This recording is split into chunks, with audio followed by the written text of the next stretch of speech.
You know, those televised remarks we showed for the president, not his first public statements on the attacks. He had a tweet storm starting right after the attacks. He called for the travel ban, saying we need an extra level of safety. He said, do you notice we're not having a gun debate right now? And then the one that's drawing the most criticism, at least 7 dead and 48 wounded in the terror attack. Mayor of London says there is no reason to be alarmed. I want to bring in our chief White House correspondent, Jon Karl, for more on this. And John, the president taking the London mayor a bit out of context there. He is flagrantly taking the London mayor out of context and misrepresenting what he said about the attack.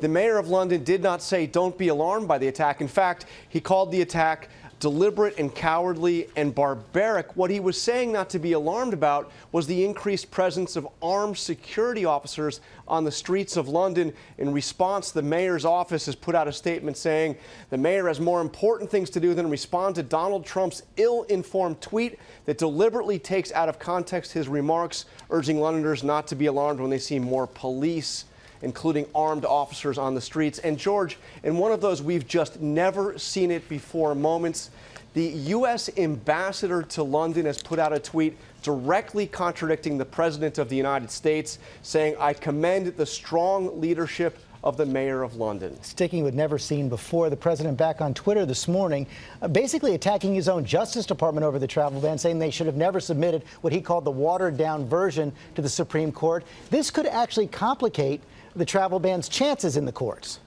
It sure could. We've seen the president's own words, his own tweets used in court against the travel ban in the lower courts. And George, this is not only attacking his own Justice Department, this is actually attacking an executive order that the president himself signed. Just incredible. See something new every day. Jon Karl, thanks very much.